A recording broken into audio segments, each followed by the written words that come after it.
My guess is that the principle whereby I jump discourses all the time.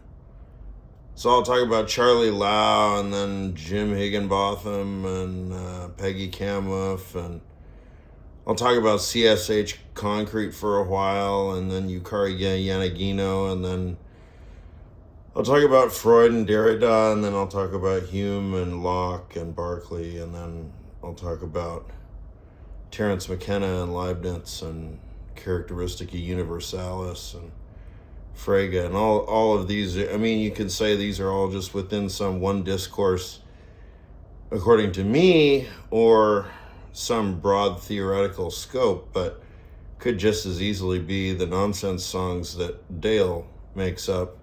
See Villy Darde go, 1,000 buses in a row. No, Joe, Dems trucks, Summit Housen, Summit Ducks. Cowsen. Summit Cowsen, Summit Ducks. See, Willie, there they go. 1,000 buses in a row. No, Joe, them's trucks. Some with cows in, some with ducks. See, Villy Darde go. 1,000 buses in a row. No, Joe, Dems trucks. Summit Cowsen, Summit Ducks. So, you know, where's the fault line of the discourse? In the sense of Lacan or Freud, the name of the father, that's the Lacan, the name of the father, pardon me, the position of the patriarch,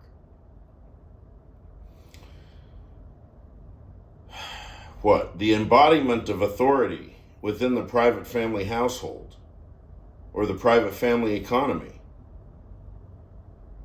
The embodiment of authority, what? As a primary caregiving agent, primarily. I mean, that's the whole point of patriarchal behavior is as a primary caregiving unit.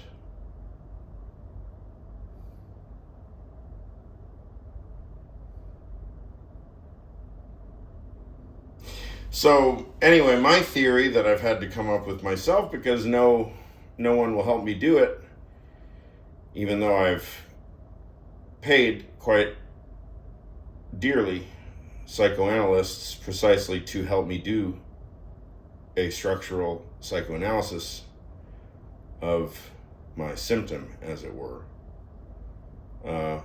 They refuse to do it. They refuse to record sessions. They refuse even to take notes. It's as though they refuse memory itself.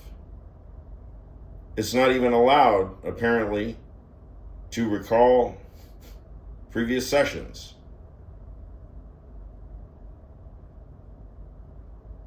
It's as though reason is never allowed to gain any foothold. And yet, psychoanalysis is supposedly, from the get-go, a rationalistic project specifically aimed at people who have a taste for knowledge and learning.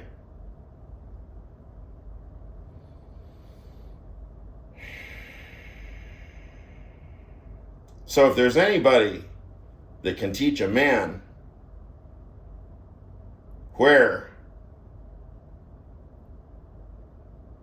the source of authority is supposed to crystallize in his psyche, if it's literally never been modeled for him directly in the household,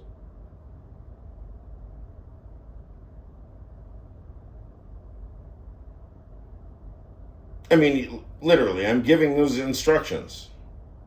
The problem of authority, the problem of male authority. Tell me what it is. Tell me what I'm supposed to do. What does a man in our culture do? when we have no exemplars, say very, very select few, of which I know them all because they're my role models.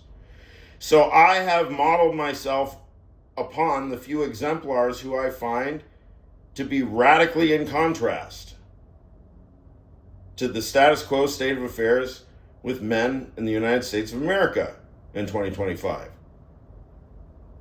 That's my entire formation as a person. Forget my intellectual or adult formation. That's me. I've raised myself to be my own source of authority from very abstract sources because there simply were no exemplar father types who I could really get behind and identify with. I mean, forget about Constantine. He's practically illiterate. He has the most disdain for the mind and knowledge as anybody that I've ever met. So there ain't no way that I was ever going to identify with that. We knew that from the get. So where was it going to come from? It wasn't going to come from Dale or the men she dated because she didn't date men. After she had me, she was essentially became a celibate mystic, roughly. She had lots of friends. I would hang out with she and her friends. Men, women, whatever. We were all just basically a bunch of adult friends. Except I was in 4th grade or whatever. So it is, don't make the mistake to think that I just somehow stand outside of the symbolic order and I'm surveying everything like some fucking Archimedean. No, I have a learning disability. Right? No, I mean, my mind is adaptable to conditions. How about that? And my mind adapted to those conditions where there were no Oedipal exposures to speak of. Everybody was on equal footing, basically as adults. Everybody's an adult in the room here, except one of you's in 4th grade. No problem with me. I mean, when Constantine would, by contrast, would take me out to his buildings to go fix the plumbing, and I would grab the wrenches and tools and everything, and he would steal them from, why'd you bring me with me unless I'm going to help you? So he never treated me as his equal, right? He was thinking that he was, or wasn't thinking, I don't know how it works, he was modeling some kind of behavior for me, but of course, my mother's not there, so that's not Oedipal modeling at all. That's just some idiot who's kidnapped me for a weekend. Right. So there's no father, there's no Oedipal modeling. There's no biological father that I can identify with. Who am I going to identify with? Sadaharu O, George Brett, Don Mattingly, Jim Higginbotham, Peggy Kamoff, right? Susanna Draper, Beatrice Longuines, Francie Russell, Karen Ng. I can put authority together like I make up for it wherever I lack it. No problem. Psychoanalyze that, motherfucker. Analyze this.